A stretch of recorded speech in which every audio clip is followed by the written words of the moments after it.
ShartimusPrime, ShartimusPrime. Reading comics, toys are hella sick, hella whacking it. Taking bad hits, taking bad shit. Subscribe for more things. Oh, you got the poo-poo on the letter. Hey, what's up you guys? ShartimusPrime here doing another Hot Toys figure review on the Avengers movie Mark VII Iron Man 1/6 scale collectible figure. I have to give a huge thanks to Javon for making this happen. Thank you so much, man. He sold me this figure for dirt cheap, so much so I'm just calling it a birthday gift, man. I'm very, very pleased to have this. If you want to show some love, follow him on Instagram. The link is below, and I am just so pleased to finally have this figure. I've been wanting it for years. Anyway, looking right over here, you can see we get some really nice packaging of the Mark VII, and you can see this kind of foil look right there with the Avengers. You get the same foil look right there with his arc reactor. Then on the back, there's not much going on. You just get this nice fade, and then you get the arc reactor again. On the top and bottom, it says Iron Man like that, and you get this gold packaging. And yeah, you can see I've already taken the figure out of the packaging. Of course, I did not hesitate. And then on the back over here, you can see all the people responsible for making the figure. All right, let's get to it and crack this thing open. And here's Mark VII Iron Man out of the packaging. I absolutely love this figure. This is the first time I've really gotten a chance to play around with it and mess with all the accessories. So many parts to this thing, and I love that he's shooting weapons from his shoulders, from his forearms, his wrists, the repulsors, the thighs, the back has these panels and everything. I just absolutely love this thing. Alright, so like I said, there's a lot of accessories that come with this guy. Let's take a closer look at those, and then we'll take a closer look at Iron Man. So with this figure in particular, I strongly recommend reading through all of the directions before messing with the figure. You do not want to break anything. And the figure comes with your standard Hot Toys adjustable cradle over here, which I'm still not a big fan of, but you can shift that up and down, and then you can see it says Avengers right there, and then it says Mark VII. And then the figure comes with this ridiculous amount of interchangeable parts, which is just too awesome. So you basically get 3 different display options for this figure in all kinds of places on this guy. For instance, you get 3 different head options right over there. You have a battle damaged face mask, and then the regular face mask, and then you get the Robert Downey Jr. head, along with the collar piece that you use over there. We also get 3 different options for the chest area. You get the battle damage, and then you get the regular chest plate, and then you can remove the chest plate. 3 different options right there for the shoulders, and then these little pieces right here is kind of like the bare one right there. You get these interchangeable arms, you get these missiles, you get 3 different sets of interchangeable hands, you get a pair of fisted hands, we get the repulsor blast hands, then we also get these super articulated hands right here, which are really cool because you could bend them right there at the thumb, and then they bend midway through at the thumb, and then you get joints right there at the knuckles, and it bends twice on each finger, which is really cool. Then there's also batteries that come with this, which I'll show in a second, and then you get 3 different options for the thigh area too. Now this is the main helmet sculpt that we get with this figure. You can see he doesn't have any battle damage or anything like that, and I think this is a good sculpt. So they did remake the Mark VII helmet sculpt for the Tony Stark test suit figure, where he comes with all the Mark 42 pieces and all that, so he did come with an extra Mark VII head, which I'll swap out in a minute, but I just wanted to show this one really quick. And then what you can do is you can lift up the face plate right here, and I believe when you first get this, it does come with the batteries already inside. Just flip the switch down right there. You can see on the inside of the faceplate we get a lot of nice detail, so that's looking really good. Anyway, you get some magnets that hold this together in place, and you just get that shifted on there, and that looks really, really nice. Very, very bright. I like that a lot. And then we just swap this out for the battle damaged one, and just put this right near, and that looks really cool too. I really love this battle damage that we get over here. That is just awesome. Just on the edges, you see that nice silver paint. Looks really, really dope, and I love that stained black that you get right here on the top of the head and everything. That looks really cool. And then to attach the Mark 42 test suit Mark VII head sculpt, we just put that right on there, and it pegs in really nicely. And you can see it is slightly different. And when you do a side-by-side comparison between these two, you can see the differences. So this is definitely the wider helmet sculpt. This one's a lot more narrow. A little bit of black right there underneath around the eye section. I don't know. I think I like the original one a bit more though, right? I don't know. They're both pretty cool. And then to swap in the Tony Stark head sculpt, we got to remove this from the neck over here. So you want to pop that off. And then he does come with that collar piece. You want to make sure that little lip is facing upwards. Then grab the Robert Downey Jr. head and pop it on there, come on. Now I'd seen this head sculpt many times in a lot of pictures and many reviews and stuff, and it's always looked a little bit off and weird to me, but now that I have it in person, it looks equally as weird. I just don't think it looks dead on Robert Downey Jr. I just think it's a little bit off. I still think it has some really nice sculpt work and paint on it though. I will say this flesh tone looks really nice. You can even see some little wrinkles right there around the eyes. The beard and the mustache looks good. So, I mean, it's well done as far as the quality. I just don't think they nailed the likeness more than anything else. But the hair looks really nice on this. Nicely sculpted. Some nice browns and blacks mixed in there. Looking really good. Looking very natural. So, I don't think they did a terrible job on this. I just think it could look a little bit more like Robert Downey Jr. Alright, we got the battle damaged head back on there. Now, looking at these shoulder pieces, this is display option number 1. And you can remove these little panels over here. I don't particularly like this look because I feel like it makes the shoulders look very small. I don't know. And you just peel these off like so. So for the right side, I put this shoulder piece on, and then we have this alternate one right over here. Ooh, tiny paint chip right there already. Damn it. Anyway, looking at these, they both look really good. I like how you have these little deployed missiles right here. These little pods right here are detailed out very nicely. And then coming around the back, you could lift this up right there, and you could lift that up, and you can see right underneath we get a little bit of detail, looking really nice. Same thing on this side over here. And then he has these flaps that lift up right over here too, and I think these are his stabilizers as opposed to being air brakes, because you get these little jet thingies right here. And that's the reason why I like this armor so much, because I was always irritated with Iron Man having to use his hands to stabilize.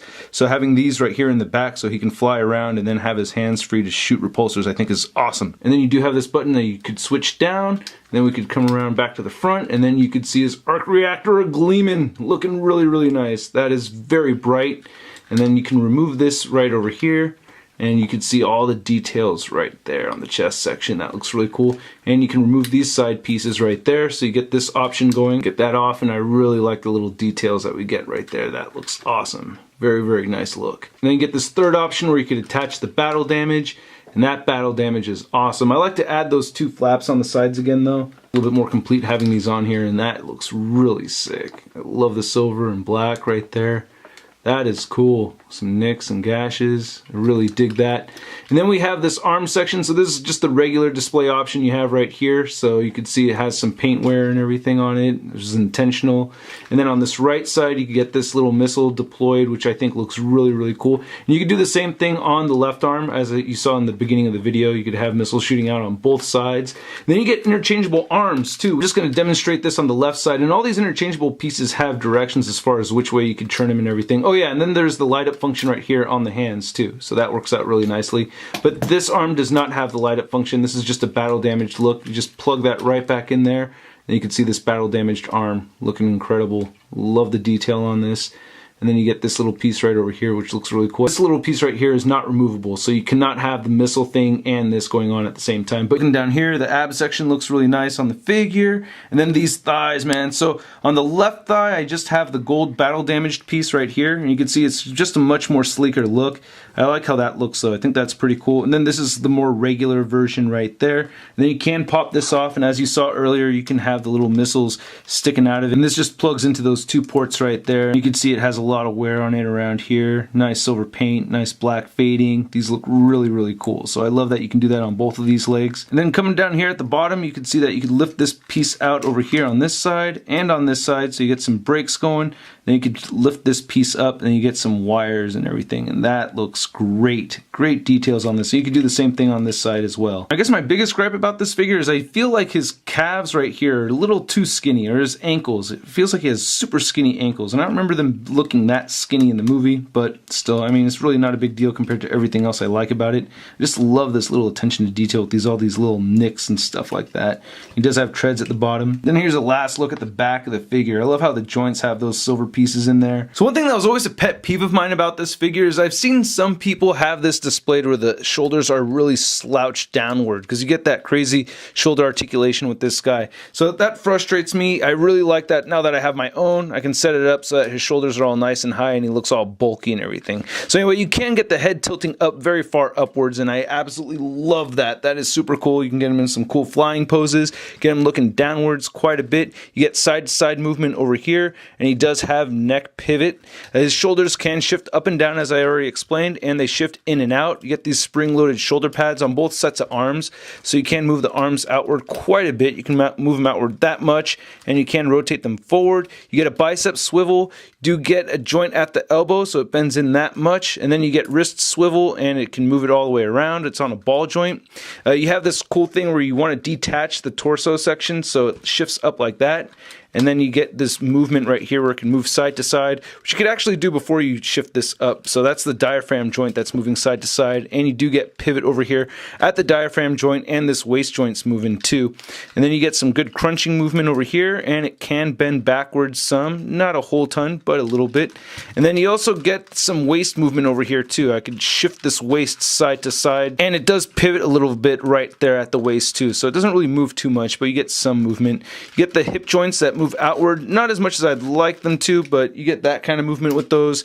You can, whoop, this came off. You get the legs that shift upwards that much. I like how you get this rubberized material for this hip guard section, so you can move those forward that much, can move back some. You get the upper thigh rotation. You do get some nice bending right there at the knee. Then the ankles cannot really move down as much as I'd like them to. They do move up a little bit though, and you get these shifting panel pieces right here. You get two of those moving around in the front, one moving right here in the back.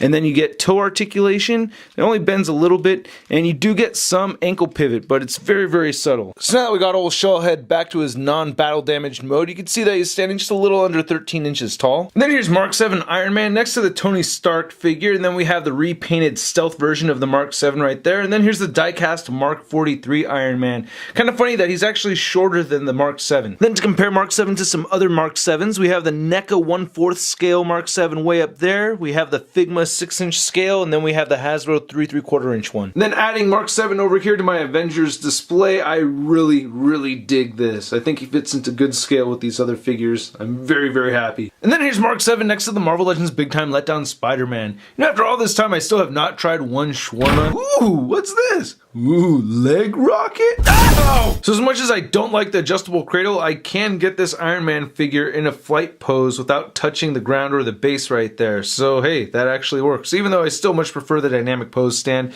And this is a great figure. I do have my little problems with it. There are some imperfections. I definitely wish it had better ankle pivot.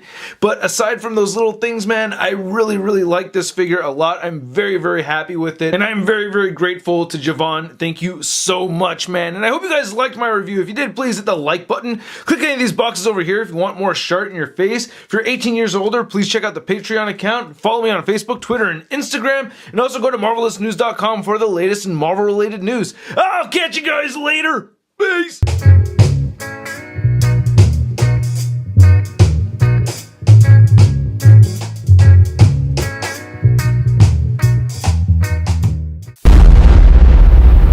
That's crispy. Wow. Spidey sense.